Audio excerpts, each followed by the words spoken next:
Hey, what's up, guys? BTW here, and today we are going to be doing a video on the chapter 2 of 175 questions, meditations on the art of the frag vid. So we're doing chapter 2 today. I would have done a live video, but my internet is buggy, and I can't get the live function to work. So without it being glitchy, so I don't want to upset anybody or make a basically a crappy video for people to watch. Um, so we'll just start with this. We're at, again, this is the art of the frag vid, 175 questions, meditations on the art of the frag vid, chapter 2. Chapter 2, The Anatomy of a Frag Movie. In this chapter, we transition from the soul, the initial spark of inspiration, to the anatomy, the physical and technical structure that holds a professional frag movie together. Creating a frag movie is a balancing act. You must utilize cutting edge technology like AI and 3D animation without losing the genuine heartbeat of the gameplay. So I want to expand a little bit on that. That's why I'm doing this series, is just to talk a little bit deeper about what I was talking about in this particular thing. Um, this is talking about how to keep the genuine uh the game authentic, the gameplay authentic, and while still using cutting edge technology, effects, VFX, AI, 3D animation, 3D CGI and stuff. We'll keep reading, but the idea is that when you're creating a frag movie, is that you want to keep the authenticity of the clip, um, and still use cutting edge techniques to create your video. The next chapter, it's like little mini chapters, really. The internal render, trusting the mind's eye. Before a single clip is moved on the timeline, the edit has already begun in your head. Through repetitive listening to the audio, the mind's eye starts to render the project internally. So we've talked about this in several podcasts with people, and the idea of the mind's eye and what your internal vision of a project is when you're listening to audio is what you're trying to recreate, right? Um, that's the idea here, is like you have a vision when you listen to the audio, and you repetitively listen to the audio as well, to render that image in your head so that you know what you're going for and what you're trying to create. You aren't guessing where a cut should go. You are matching the software to a pre-existing internal vision. So that's what you're trying to do, is you're trying to formulate an internal vision of the project and then trying to match the software, trying to make the software create that vision in your video, basically through the video that you're creating in the software. The pro tip: immersion in the music is the most efficient way to pre render your edit. By the time you start clicking, you already know what will do the audio justice. So the idea here is, you listen to music a bunch of times, and this isn't just me who's saying this, but I've interviewed several people who've told me they listen to the audio hundreds of times to get an internal image of the project in their head before they actually go about editing of a project and creating their masterpiece. So the next section is velocity, functional pacing, not just speed. And velocity and speed ramping are often misunderstood as flashy effects. In the FMA philosophy, velocity is functional. It is the tool used to trim the connective tissue of a clip, the fluff and the travel time, keeping the viewer locked into the rhythm. The goal: maintain the authenticity of the kill while ensuring the flow between actions is fluid. If the play is confusing, don't just speed through it. Use the next tool in the box, cinematics. So this is just talking about how to use speed ramping in your edits. Um, Use them in a functional way. Um, don't don't detract from the gameplay itself. Make sure that you everything is clearly understood what is happening, and skip through the fluff, which is, like any kind of movement that is kind of relevant to the actual play. Um, Usually I tend to fast forward as opposed to quick cuts or cuts. I like to fast forward more than I do cutting into different kills, just because I do feel like those extra frames do kind of tell that extra story to the clip and kind of help guide the eye into how the clip was maneuvered and gotten. Some people, they cut at certain places and they do it differently. There's no real right or wrong way to do it, but this is the way that I was presenting it, is to use velocity in a functional manner. um, skip skip through the boring parts, but also make sure that the clip is well understood and that the clip is maintained in an authentic fashion. The goal: maintain the authenticity of the kill while ensuring the flow between actions is fluid. If the play is confusing, don't just speed through it. Use the next tool in the box: cinematics. Cinematics and 3D recreations. Cinematics should be used to act as a high definition witness. While they can add emotional weight, their primary job should be to clear up confusion. So this is why I had asked a question in the last podcast I did with Milky and Altruvis, um, whether montage needs to be cool or if it should have a story to it. And this was one of the things that I was kind of trying to figure out myself, actually. Like, you know, um, as far as clearing up confusion goes, sometimes the confusion really is happens when the editing takes away from the clip, right? And you start doing things that don't really make any sense. You want to add to the clip so that the confusion is cleared up, so that there is no confusion, basically. Spatial storytelling. Use third person angles to show how a play happened, the arc of a grenade, or an enemy's position, for example, that the first person view might have missed. So if there's things in a play that aren't easily understood, it's better to use an angle to kind of clear that confusion up than it is to kind of like just assume that the player is going to understand. I mean, that the viewer is going to understand what actually happened there. And it really does add depth to the clip and the story of the clip. The 3D advantage. Using 3D software to recreate a legendary clip allows for impossible camera angles. As long as the audience understands the logic of the play, the 3D space might be a superior way to highlight a player's genuine skill.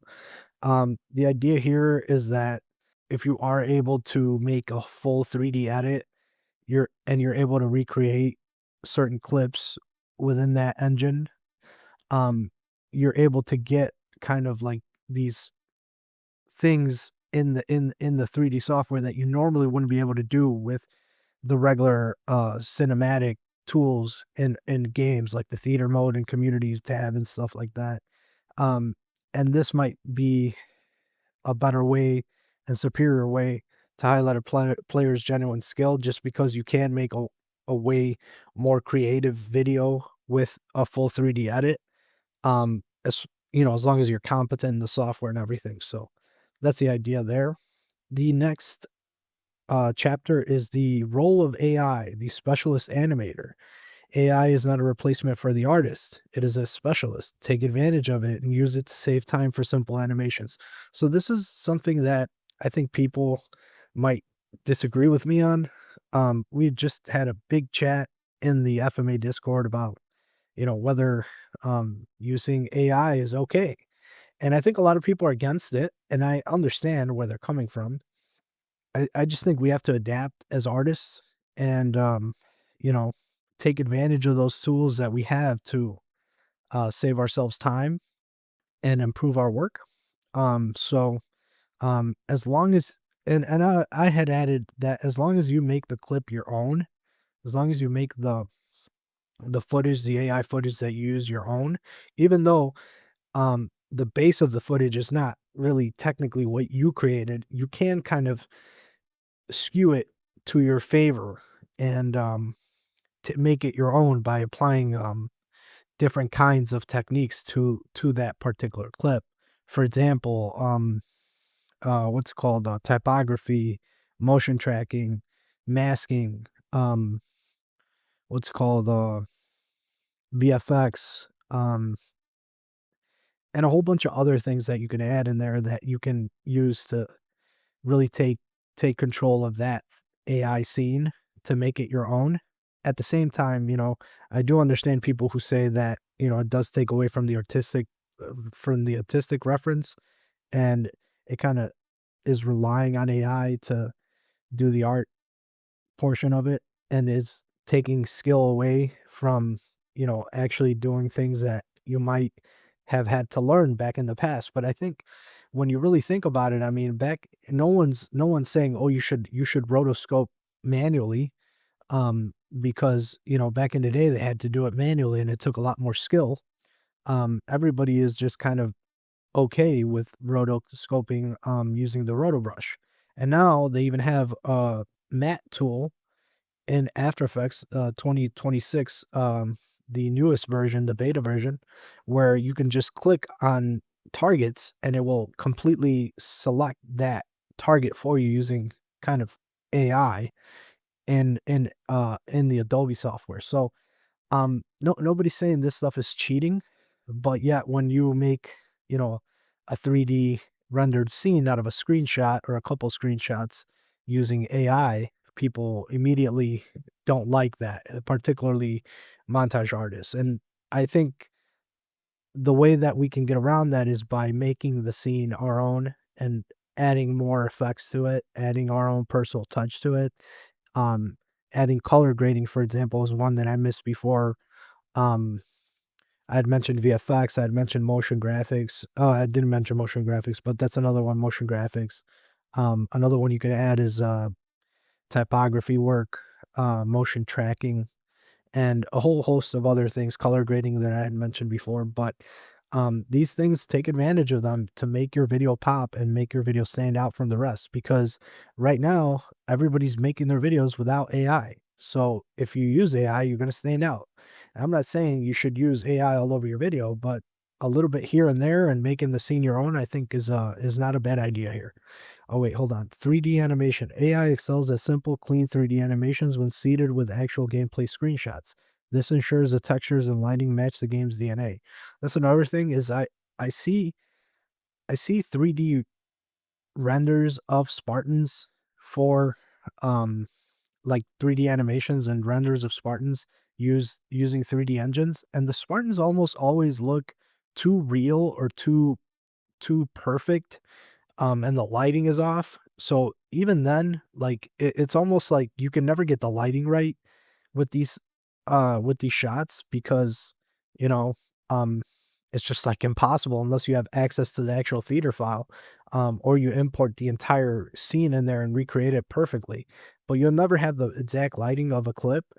And in that sense, it's just the same thing as using a an AI to make it because, some people have told me, like, the AI doesn't look the AI Spartans don't look as good as, the 3D Spartans that you get in the 3D software, and it's like, yeah, but the 3D Spartans from the 3D software don't look as good as the ones from the game anyway.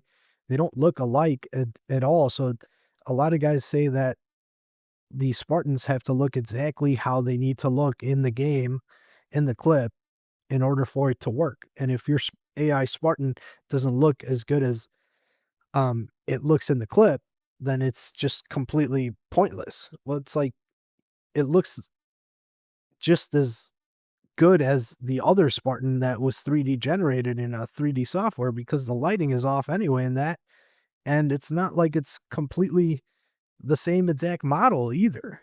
So it's like, I mean, what do which one do you want? I think we got to look at it that way. It's like which one am I gonna go with? The AI one or the 3D rendered one, both of which don't look exactly how I need them to look to match the game perfectly, but one of them has, like in the AI version, you can actually pan the camera and animate the camera and everything like that.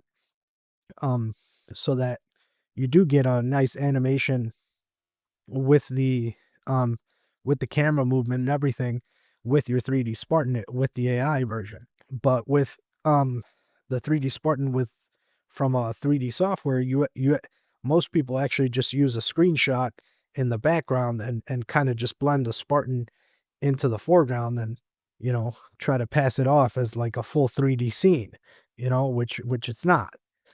So it's like, both ways have their pros and cons. The next thing is human oversight. You must reclaim AI output by applying crops, pans, timing, and custom effects. Never just slap on a raw AI scene. It must be bent to fit your specific vision. This is what I was saying is don't just slap on AI clips. If you're using AI, I think you need to apply your own flavor to it and really claim it as your own and don't just slap on AI clips. Like use a bunch of effects, use a bunch of things to make it your own if you're really going to go that route because I think that's the only way you can kind of call it your own. You can't just slap on an AI clip and be like, "Oh yeah, I edited this or whatever." Like it stops being art at that point, I feel like. But I think there is this happy medium where if you do make it your own, like how I was describing, um you you basically can have a very high-end effect in your video, and it'd be really cool. So, take advantage of it. Upscaling, the lens cleaner. Use AI tools like Topaz as a restoration project. It's a lens cleaner that allows vintage era clips and montages to shine on modern 4K displays. Keep settings conservative to avoid a plastic look. I don't think anybody is like against using Topaz or AI upscalers that improve the quality of the clip and upscale it higher. I think a lot of people are actually pretty cool with that. So take advantage of that as well. If you have old montages that are, low resolution and you'd like to upscale them, and also increase the sharpness and lucidity of the video, um, using Topaz is a great tool. I know Adobe just integrated Topaz into their toolkit. So like you can access it through their website and actually use it to improve the quality of your videos, which is really, really neat, in my opinion. So take advantage of that. Take advantage of upscaling tools like Topaz. Um, the next chapter is the 50-50 rule, the power of sound. A professional frag movie is 50% sound. If you neglect the audio, you're making a serious mistake. Yeah, audio is huge. Audio is huge. Always invest in mixing, mastering, the audio, sound effects, gameplay sound effects, all that stuff is very important. The next thing is layering. Mix original game sound effects with additional impact sounds like boom, switches, glitches, organic SFX, and other sounds. The ear test. Trust your ears. If you can hear the details through decent headphones without the meters redlining, aka clipping, you're on the right track. Trusting your ears, that's a great way of putting it. Like, you know, listen to your audio and listen to your video and pre-render your video and watch previews of it and stuff and make sure that everything sounds right and everything's on point as far as sound goes because that's one of the things that your audience will point out to you if something's off. And obviously, like, make sure your audio is not clipping, so, like, invest in audio mastering. That's the next one, mastering. Always invest in audio mastering, even if you have to use AI tools to do it. This ensures the sound is crisp and enhanced. So, that's another thing is investing in audio mastering. I don't think a lot of people do this. I'm not entirely sure if people do this or not, but I'm almost certain they don't. Um, invest in audio mastering tools. There's a bunch of free audio mastering AIs on the internet. Sometimes you got to pay like $5, but it's worth it to master your audio because it really does enhance the video that much more. So don't skimp out on this. Always master your audio, always enhance the sound, even if you have to use AI to do it. If you don't have access to a sound specialist to do these things for you, AI is not just as good, but definitely a good alternative. The cinematic sweet spot, 30 FPS and motion blur. For Halo montages, 30 FPS is the cinematic standard. It provides a filmic weight that 60 FPS gameplay lacks, or higher. 60 FPS montages often look too smooth, which takes away attention from the movie itself. Um, so I sometimes I think it might be better to up the frame rate and to watch montages in 60 FPS, but because you know, we always think like the smoother the gameplay, the better the experience, right? But I really do think that 30 FPS might be that cinematic standard for our montages and what we've always used. And it looks clean. Also, it allows for like smooth slow motion and not a janky look. It's a happy medium. So I really think that's the standard there, and I think people should generate their videos in 30 FPS. The motion blur trade-off. While motion blur can distort the HUD, it is often the lesser of two evils compared to janky, sharp movement. Um, what I meant by this is that even though the motion blur can distort the HUD, oftentimes it's better to add motion blur to a clip and get that HUD distortion than it is to deal with like some sharp kind of janky movement in the actual footage where the motion blur actually smooths it out and makes it look a little bit more appealing. The ghosting trick. Experiment with smart resampling during sped up moments. It creates a hypnotic ghosting effect that adds a unique professional texture to the movement. Don't forget to add motion blur on top of the smart resampling to achieve this look. So this is one thing that I've been messing around with is like during like you know, speed ups or like particularly speed ups like speed ramping. um I'll add smart resampling and uh not pixel motion, optical flow pixel motion. I'll add smart resampling and then I'll add pixel motion blur, which is, you know, motion blur to the clip, and it will smooth it out and it will look like it kind of gives it this ghost-like appearance during a speed up, and it looks really nice. I think it looks nicer than actually just applying motion blur and upping the sample rate, the resample rate on there.